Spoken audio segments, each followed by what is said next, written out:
Thank you for joining me today. It's Brian Gubernick, and welcome to the No Days Off podcast, where we believe that every single day brings a new opportunity to get better. Today, we're going to talk about ideas. Specifically, we're going to talk about how just one more idea can change everything for you, can unlock all of life's mysteries for you. Just one more idea. I want to start by sharing a long quote from Jim Rohn. Many of you probably know Jim Rohn. If you don't know Jim, you've probably read something that he's said or written about before. Jim was an amazing entrepreneur. He was an author. He was a motivational speaker. And he talked about wealth. He talked about happiness. Just an amazing guy that really contributed to, God, I would even call him maybe one of the original founders or fathers of the personal development space. And Jim said, and I quote, "Ideas can change your life. And sometimes all you need is just one more good idea in a series of good ideas. It's like dialing the numbers of a combination lock. After you've dialed 5 or 6 numbers, the lock may not come open, but you probably don't need 5 or 6 more numbers. Maybe you need just one more number, one more idea. Maybe a seminar or a sermon can provide it. The lyrics from a song could do it. The dialogue from a movie could do it. Conversation with a friend might do it. If you keep your eyes and ears open, you'll find that one last idea you need. Once you find that idea, the lock comes open, and there's the door for you to gain your success." It's a really great quote. And it's one about perseverance and persistence. And, we know that these things are the key to business success, life success, relationship success, just staying in the batter's box, as our good friend Mac Newton tells us. But I really like this thought around how we may just be one idea away from something life-changing. We can look at a variety of examples, especially in business. Let's take Instagram. Instagram, as many may know, was a location-based check-in app. It was originally called Bourbon, and it wasn't gaining a lot of traction. And its founders found that people using the Bourbon app were more interested in sharing photos than checking in at locations. So they pivoted the app to focus solely on photo sharing with filters. That was the idea. Right? The original idea, or the ideas that stacked to bring about Bourbon, they needed one more idea, and that idea was photo sharing with filters might make a lot more sense. This change in focus created, massive success, as we all know, for Instagram. And it attracted millions upon millions of users. And we know that Facebook acquired Instagram for $1 billion or so about a decade ago. It's still one of the most popular social media platforms. How about Slack? Many of you are using Slack today. Slack I think we've talked about this quite some time ago at the podcast, because I'm fascinated by the story of Slack, because Stuart Butterfield, the founder of Slack, his team initially created Slack as an internal communication tool while they were working on a video game. Their focus was on the video game, and the video game failed. But they recognized the potential of their communication tool, so they pivoted a focus, almost reluctantly pivoted the focus to go after the standalone product of the communication tool for team collaboration. And Slack became a leading communication tool for businesses. And it was acquired by Salesforce about 3 years ago for almost $28 billion. That one more idea that Stuart and his team had was that, hey, this silly communication tool that we're using to build our video game, what if that was the product? What would that look like? Maybe one more quick example for you. Airbnb. Airbnb began as a way for the founders of the company to rent out air mattresses in their apartment to attendees at a conference who couldn't find hotel accommodations. That was how Airbnb came to be. It was renting out air mattresses at apartments so the attendees of a conference who couldn't find a hotel had a place to stay. And the idea was expanding this concept to allow people to rent out their entire homes or their entire apartment to travelers worldwide. Airbnb is now a global hospitality giant. It's disrupted the traditional hotel industry. It's changed how people travel. As a matter of fact, I would bet that most everyone listening to the podcast has leveraged Airbnb or a like service in the past year.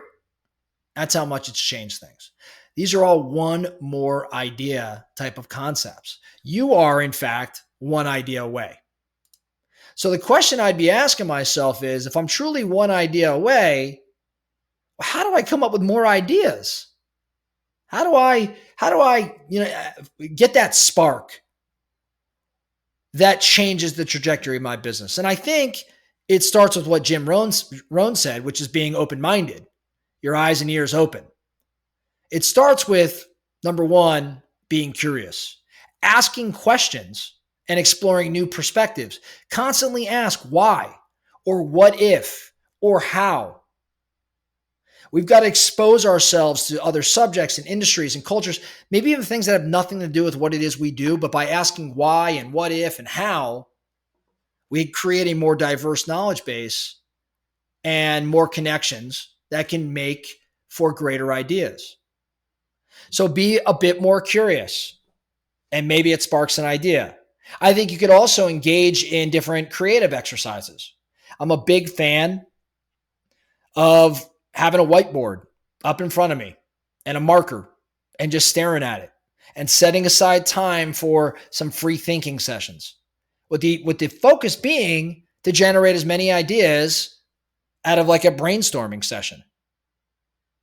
Right? So I think that creative exercises like standing in front of a whiteboard and asking yourself a big question or drawing out some sort of mind map so you can see the relationships between different ideas. I think these things inspire new thinking. The next thing I really think about, if I want to spark some new ideas, I got to change up my environment. I've got to seek some new experiences.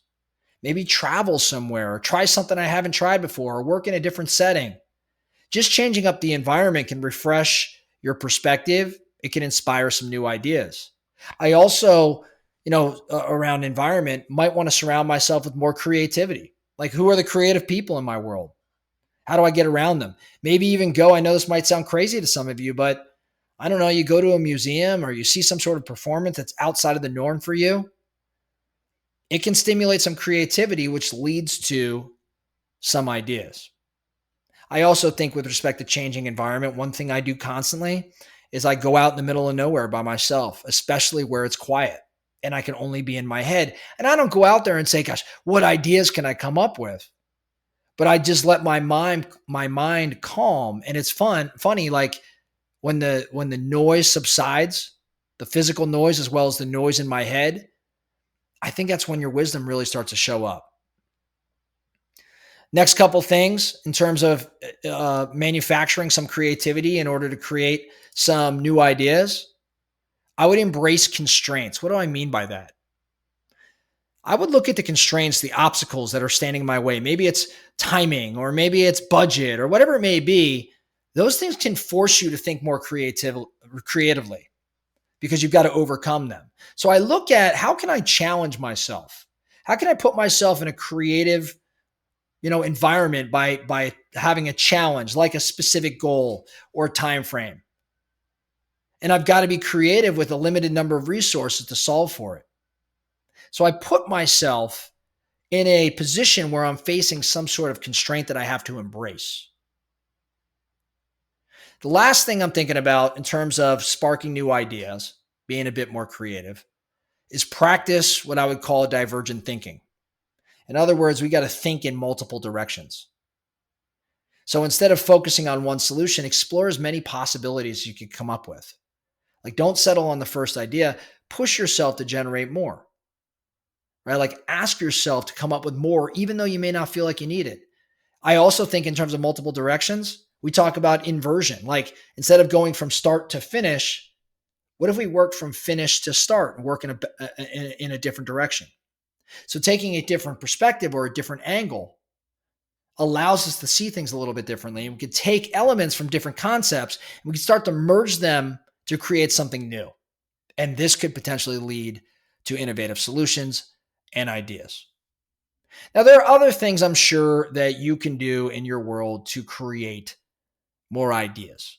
But the focus here and why I'm so, hell bent on talking about this today is because for many of us, the greatest amount of money and success we have actually stems from one or maybe many of our biggest ideas. In other words, we have the greatest success because we had a big idea, yet we spend very little time trying to come up with ideas because we're doing the things that we perceive to be urgent and things that we perceive to be important, and we're constantly on the go. And I'm challenging you here today to recognize that you may be one idea away.